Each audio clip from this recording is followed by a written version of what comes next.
When planning a video shoot, I have a lot of choices to make. Camera, lens, lighting, any challenges to the shooting. But no matter what camera or lens you use, the content is ultimately the most important part of any video. And one of the most important parts of the content is the audio. It needs to be good audio. But how do you get good audio? It starts with the mic. In this video, I'm going to compare 3 different types of microphones. If you are new to content creation or have been struggling with poor audio, I hope this video gives you some good information that allows you to pick the right mic. As you can probably tell, this is really geared towards beginners. So here we go. When it comes to audio, we live in pretty awesome times. Just a few years ago, we didn't have really good, inexpensive audio gear. Now, we have affordable wireless mic systems from Rode, DJI, and others. We have USB mics, 32-bit float recording, and inexpensive audio recorders that make it much easier to get great audio. Even though it's easy to get good audio, that doesn't mean the easiest mic is the best. By far, the easiest mic to use is the one on the camera. Since it's the easiest, many people just use the camera mic. Don't do that. Except for a few vlogging cameras, most on-camera mics don't give you the best sound. There are a lot better options to capture audio. Now, if you only have one mic, then that's the one you choose. But if you have more than one mic, or you are planning on buying a mic, you have some choices to make. If you're shooting inside, what are the walls and floors made of? Is there a lot of room reverb? If you're outside, will it be windy or loud? Is there background noise that impacts your choice of mics? Wherever you're shooting, what kind of shots will you be getting? Wide? Close up? Everything in between? Does the microphone need to be hidden? That's a lot of questions. Answering those questions will help you pick the best microphone to capture your audio. Spoiler alert, there is no perfect microphone for all situations, but you can pick the best microphone for your particular situation. To make this a little more interesting and maybe a little more helpful, I'll be switching between the various types of microphones during this video. Details on each mic will be down in the video description. This isn't going to be a highly technical discussion of all the different microphones, pickup patterns, and diaphragms. It's just going to compare 3 types of mics and how you might use them in capturing audio. So, just a quick rundown of each microphone type. Lavalier mics are very small. They can be attached to clothes or hidden under garments. Lav mics are designed to be placed close to the talent. Shotgun mics are mounted on a boom arm or placed on a stand. They normally have a very directional pickup pattern and can be placed farther away from your subject and are usually out of shot.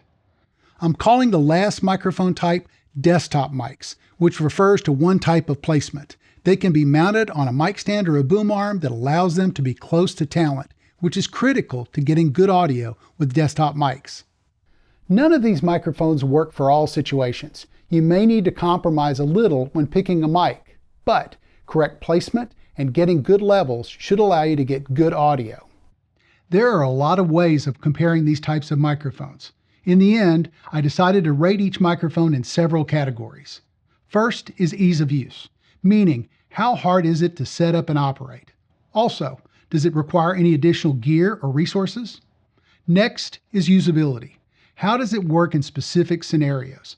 Going over how you plan on filming will allow you to decide how important usability is to you. And finally, sound quality. How does the microphone sound when used in certain situations? A large part of sound quality will depend on the location as well as extraneous sound sources like wind, cars, crowds, and especially room acoustics. Using windscreens or shock mounts when needed and setting proper levels will help you get good audio. I'm rating these on how well I think they do in each category. And to be original, I'm going to give them stars. The more the better, up to 5 stars. So not super scientific. One thing I did not rate was the price of these microphones. Generally speaking, as long as you don't buy the cheapest mic you can find, you can get decent audio.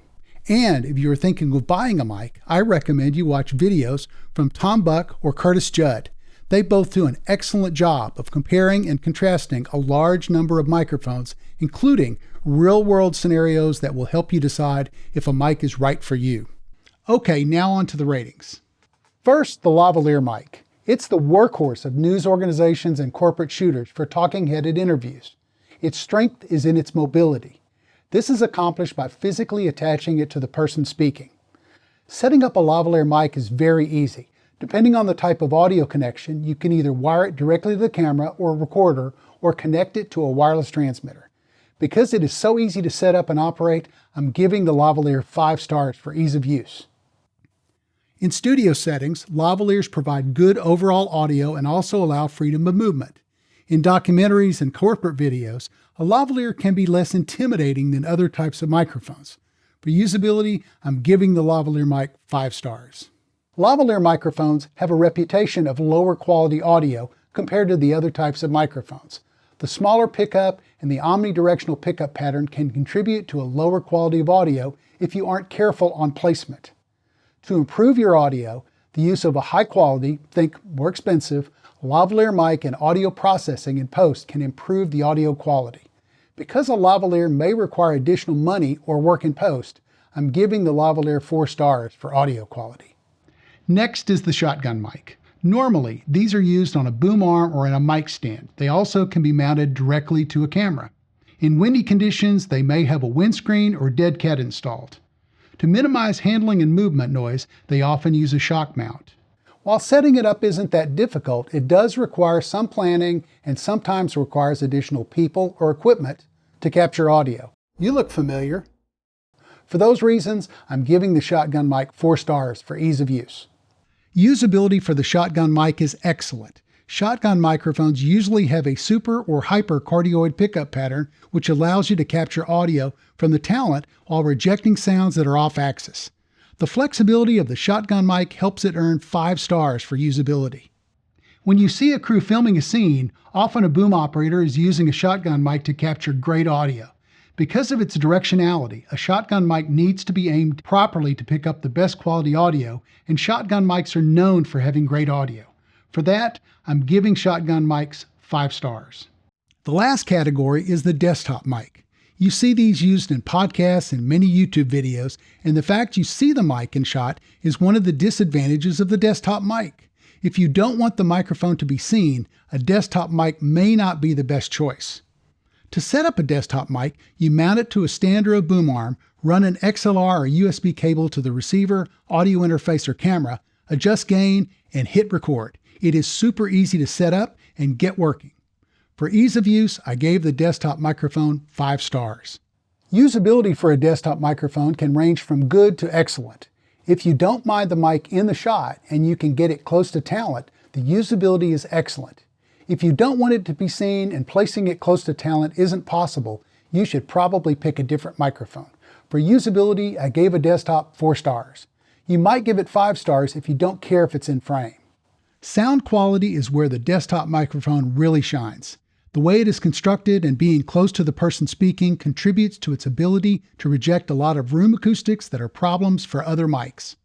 Besides being used for podcasts, these mics are also used for voiceovers. If you want your voice to sound the best, choose a desktop microphone. For sound quality, I give desktop microphones 5 stars. So how do they stack up? As you can see, they all scored very well in most categories, so you should get good results from any mic type. Picking the right microphone for a particular situation is very important. It helps you capture the best audio possible. When you have good audio, it improves the viewer experience, and it also makes editing much easier and quicker. So how should you decide which mic to use? For me, it's easy. If it's a video I'm making outside or I'm going to be moving around, I pick a lavalier. If it's a talking head video in a studio where I'm standing up and I don't want the mic to show, I place a shotgun mic out of frame. If it's a video like this one, me talking at a desk, I use a desktop mic to capture the audio. For this video, I don't mind the mic in the shot, and I think it actually adds to the overall look of the video. What mics do you use when making videos? Do you have several ones, or do you have one go-to mic you use for everything?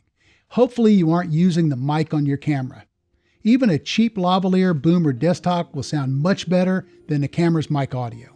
Let me know in the comments which mics are your go-to mics and how you are using them. I hope you liked this video, and if you did, please check the like button below. The algorithm likes that. Thanks for watching, and see you in the next video.